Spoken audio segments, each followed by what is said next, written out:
My name is Glenn North, and I'm the director of the Bruce R. Watkins Cultural Heritage Center.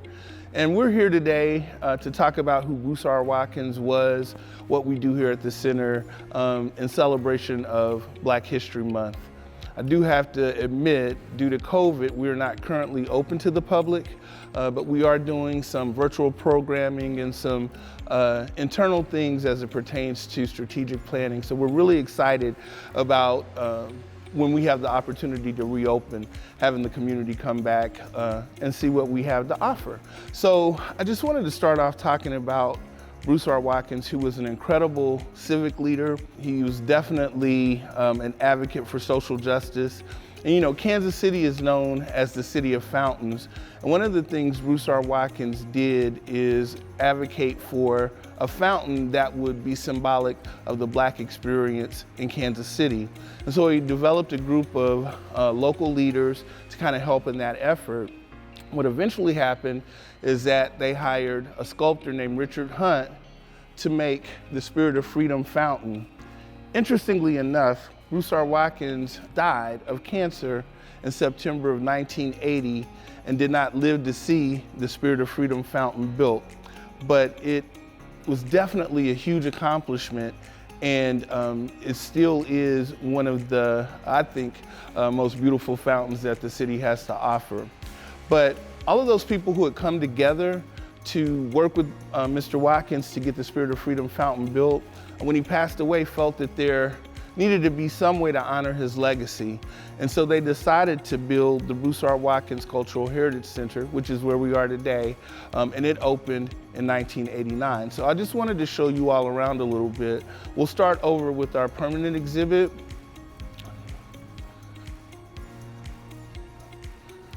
So over in this area, we have a replica of Bruce R. Watkins' office, some memorabilia that highlight certain aspects of his career. He was born here in 1924, and as a teenager, ended up going into the Army. He became a Tuskegee Airman. His stepfather was T.B. Watkins, and T.B. Watkins opened one of the first Black funeral homes in Kansas City and became very wealthy, and he was also politically involved. And so under his tutelage, Bruce R. Watkins became very much interested in the family business, became an entrepreneur, and then started to begin his political career. He was one of the first African Americans to serve on the city council, and he was the first African American to run for mayor back in 1979. And although he didn't win, he launched a very successful campaign and really paved the way for Mayor, who is now Congressman, Emanuel Cleaver, who became Kansas City's first Black mayor in 1991. So in this area, you can learn a lot about who Bruce R. Watkins was and what his accomplishments were.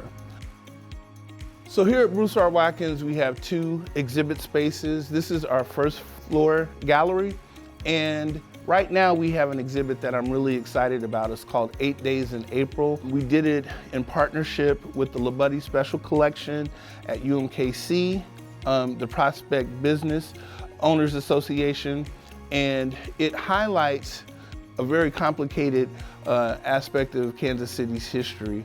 Back in 1968, after the assassination of Dr. King, several students wanted to be let out of school so that they could watch his funeral on television. And they did not agree to let the students out of school. So they began to leave school that day, and they marched towards City Hall in protest. Unfortunately, the information is kind of fuzzy. Nobody knows exactly how everything kicked off, but by most accounts, somebody threw a bottle, and just this whole violent melee just kind of began, and it ended up being 8 days of an uprising that really tore Kansas City apart. And even Bruce R. Watkins himself joined the teenagers in that protest. And so this exhibit tells that story. We're also, since we're not open to the public, making this exhibit available virtually, and information about that can be found or will be found on our website.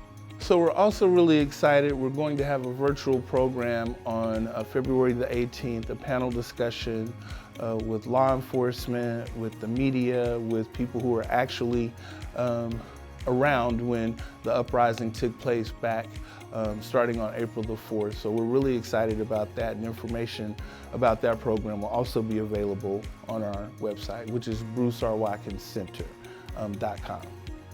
Also wanted you all to see the Gertrude Keith Resource Library.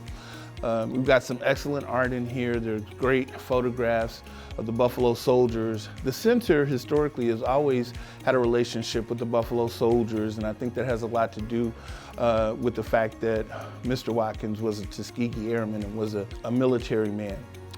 So we use this for meetings. We've had book clubs that meet here. We've got a small collection of African-American books that talk about the Black experience and the history of Black people here in Kansas City. And we're not a lending library, but people who are interested in doing research can certainly come and find out a lot more about Kansas City's Black history.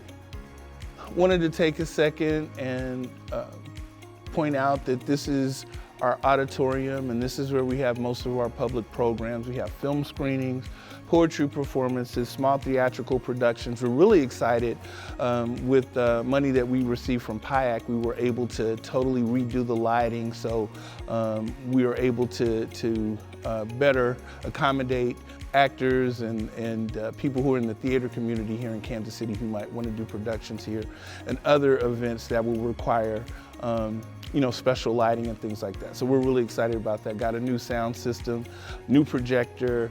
So we're really excited to reopen so that we can get more of the community in here to see what we're trying to accomplish in terms of really highlighting the Black experience. We've got great artwork in the auditorium that was permanently loaned to us by an artist named Robert Carson, who's out of Southeast Missouri. And it highlights a lot of the jazz legends who are either from Kansas City or who performed here. So now we are in our second floor gallery, and this is where we have some of our larger exhibits. I'm really excited about the exhibit that's here now. One of the things that I didn't mention earlier is that Bruce R. Watkins was one of the founders of Freedom Incorporated, which was a Black political organization, the only one of its kind. And he started that in 1962 with Leon Jordan.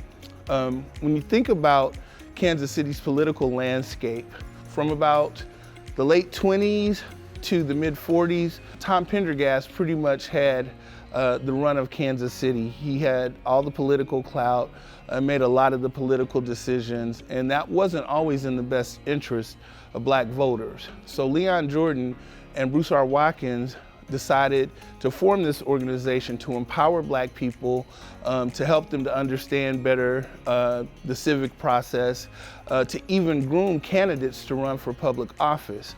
And so if you know anything about the Pendergast era, there was also affiliations with organized crime. So for Mr. Watkins and Mr. Jordan to start this organization, it was very dangerous. They had to be very courageous to go up against the political machine and the organized crime element that was so powerful in Kansas City at that time, but they were very successful, and Freedom Incorporated is still around today. So this exhibit is a pictorial history of Freedom Incorporated.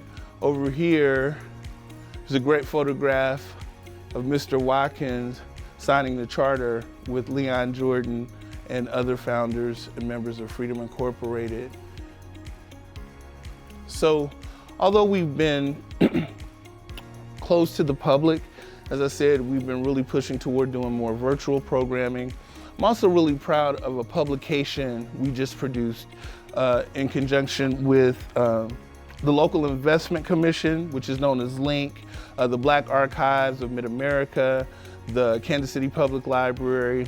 We all work together to produce this book about Kansas City's Black history. We've been doing this for about the past 12 years or so. But this year, 2021, is the bicentennial of Missouri. So we thought it would be a great year to do a retrospective.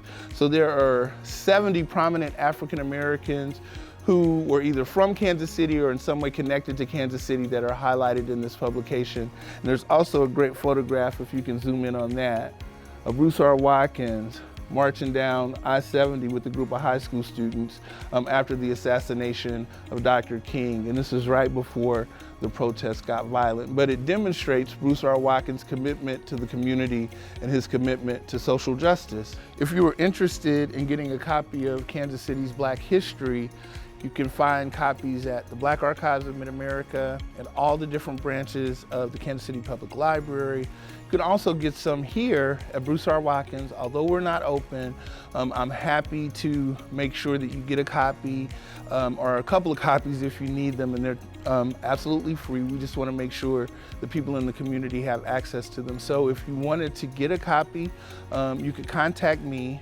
at glenn.north@kcmo.org. Our goal here at the center is to celebrate African American history and culture and to keep Bruce R. Watkins' legacy alive by providing programming and exhibits that focus on civic engagement, social justice, and economic empowerment. So I hope you all stay safe and healthy. We can't wait to open the center back up so that you all can come and visit us.